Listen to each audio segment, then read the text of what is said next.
Welcome back everyone, this is part 10 I think of Reign of Legends.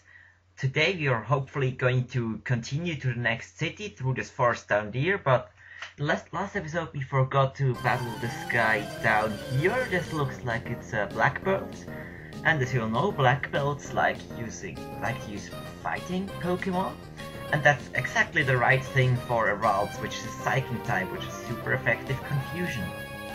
And hopefully after this battle, Ralts is gonna reach level 20 and therefore evolve into Kirlia. So Makuhita is no problem, it's gonna get one hit KO'd. Next is another Makuhita. Looks as a fat ball with a lot of HP but thin defenses and stuff. Another Confusion should take it out because I took down the last one. Oh no, I didn't.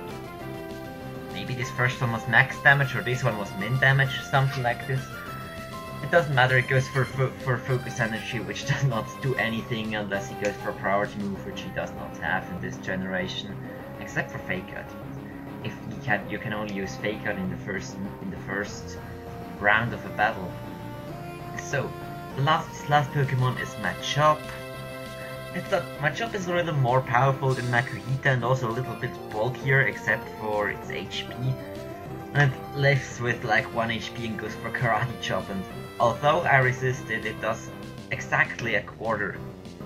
That's not that bad. Machop has high attack as I already said, and especially Machamp is a pain in the ass with, especially in Gen 4 with his new ability called No Guard, so no move ever misses. And also Dynamic Punch, who has only 50% accuracy, will always hit. And that can be pretty annoying because of confusion. So Leech 10 Tempe, and you all know what's going to happen now. Ralts is finally going to evolve into a new Pokemon. Let's see what we get here.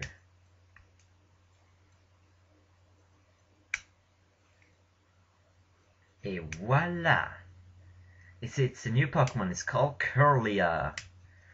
It's still not that strong, but at least stronger than Ralts before. His stats are pretty average. This thing has quite good speed because plus speed nature and special attack and special defense. The other stats are pretty shallow compared. His attack and defense are even lower than the ones of my Spheal, which is one level below. So I skipped another battle and we can't go through here until we get Surf. So this is all we can do for today on this route. So let's continue to the forest. It's in Thin Forest, and the first thing we meet here, it's this lady. Yeah, it's actually a lady, and so she's gonna battle us. There's no way to avoid it. So, Lady Krona is challenging us, and she sends out her Vulpix first, and I go with my Spheal, which I accidentally named Twiggy, and because of this glitch that happened when I got the Turtwig in the last episode. Nice, I hope I can rename it pretty soon. So, Vulpix is gonna go for Ember, but I have Thick Fat, and Ember does only half the damage it would do normally.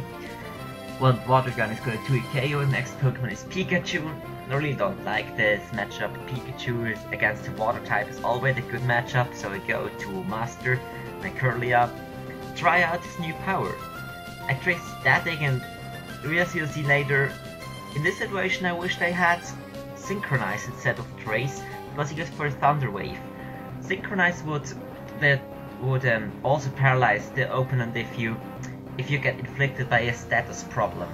But in most cases, Trace is more useful just because in competitive battles you can counter a lot of things with Trace, such as a Porion which can touch you because you're immune to water moves, or you can trap a Magnezone with your curl, especially with Porygon 2 or something like this, and use HP Ground and kill it. So the way is free for your Steel types. There are many other things you can use Trace for. Usually these Pokemon with Trace are called utility counters. I'd say that's because they counter a specific Pokemon. They're also made for countering especially these Pokemon like this. The best example is Porygon 2, and also Gardevoir. Also, this is less the case than for Porygon 2 just because it's not that bulky. So, this is the end of the battle. We defeated Eevee, which is also a pretty weird glitch. There's Eevee male. So, Lady Krona is defeated. So, yeah, there's something interesting is going to happen. There's somebody calling Krona, and guess who it is? It's Blitz. Our old buddy we met at the past or the future, where we still don't know where Selaro sent us. But it's quite strange. This time he seems to be the old Blitz we met at Ultima City, like back in the first episode. He wishes he could battle me, but we don't have time for it now. I really don't understand what's going on here. Let's see. We have to continue through the Thin Forest. And there is one Pokemon I should mention that you can catch here. This is Munchlax, the baby form of Snorlax. If you like to have this on your team, you can find it here, but I think they're pretty hard to catch. So this is Selaro Town, the town where the whole island is called after. It's also raining, as everywhere on Selaro Island. So we heal our Pokemon, and there's a suspicious lady standing right in front of the computer. So why not talk to her? So let's talk to her. And actually, this is the woman who developed the storage system for the PC, and her name is Lynette. Oh, no, I don't speak that French that well. Alright, she has a house on Rose Path, which is, I think it's the one on the left, on the right. I'm an idiot. I was confused them. The one path on the right. If you leave, but you can't leave the town right now. You have to battle the Gymleader first. So let's explore the city a bit. This is the house of Professor Cosmo, who is about to explore the Aurora Falls, which are yet another island. This is the move tutor. You can give him a heart scale, and then he allows you to reteach you a move to one of your Pokemon that has already forgotten it by leveling up or something like this. There are moves that you can only learn if you give this guy a heart scale, but in general, for a walkthrough, he's not needed unless you accidentally deleted a move or something like this. So this is the gym. It's quite dark inside here. We don't see much, and we are stopped. And here's the first trainer of the Gymleader.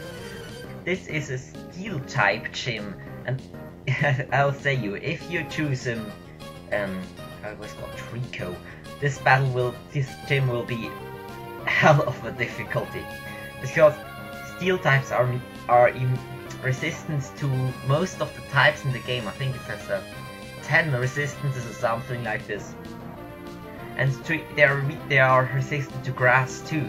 So if you don't have a fire Pokemon, and I don't think you can catch a good fire Pokemon until now, then you will have a lot of trouble. I once tried to beat her with a Grovyle, and I had to use like 6x special or something like this until I finally didn't manage to do some damage. So let's get back to the battle here. If I have Twiggy, I still try to call Twiggy. This is just annoying. I want to call her Ellie again. I guess that's to wait. So we defeated the first trainer with her let's go Mawile. Yeah, Mawile is also quite a nice Pokemon, but it's not as strong as most of the Pokemon, which are unique to either Ruby or Sapphire, are rather weak. So this guy is not weak at all. Skarmory has a very high defense, and it's probably one of the best physical walls in the game. His special is not that great, but still, it can take some moves. It can be very annoying to take down, especially because it has a lot of resistances and only 2 weaknesses, which are fire and electric. So, Ice Ball misses again, and I don't like this at all. Ice Ball keeps on missing for me, although it has 90% accuracy. So I hope this next Water Gun is gonna be enough to take down Skarmory. This just keeps him going for agility, although it's already faster. It could just go for a swift and then possibly kill me. So this is enough for this battle. We defeated the black belt, and okay, go on. I'll switch Dudley to the front because fire and fighting are super effective against steel types, both of them. So Dudley will be very useful, possibly the main player of this gym. Picked up a protein. I'll give it to Dudley just because Dudley's the only one on my team that really uses physical moves in form of double kick. There is this last trainer, the last before we get to the gym leader. She has another mobile. Fortunately, this thing does not have intimidate, so the power of double kick won't be lowered. I still have Ember in the back, which is a special move, but I still prefer going with double kick because it's 60 instead of 40 base power, and Dudley's attack is a bit higher. Alastor tries to learn sand attack, but really I'm not a fan of using this. It's not very reliable moves, and I also don't feel like playing with luck. All the gym leaders play with luck, but I don't have to do this. I think I'm good enough so that I can come through it without using double team and sand attack. This is a one way to beat gym leaders if you don't have anything else you can do with just to throw sand attacks at them or keep on using double team. But it's not nice now, not at all. So Magnemite was then 2, and we defeated this Balgur Tessa. What's her face? I don't remember. So this direction leads us to the gym leader, but we're going to heal up first, and I will probably do another training session because the gym leader has a pretty tough Pokemon, and if I don't live his attack, it has a very strong attack which can 1 KO most of the Pokemon on your team. This battle is gonna be very difficult, so I think if I get only 1 or 2 levels higher, I might be able to lift the attack, and then things will be fine. So I'll do a little bit of off-screen training, and there will be back with the gym leader battle in the next episode. So hope you enjoyed, and see you all next time.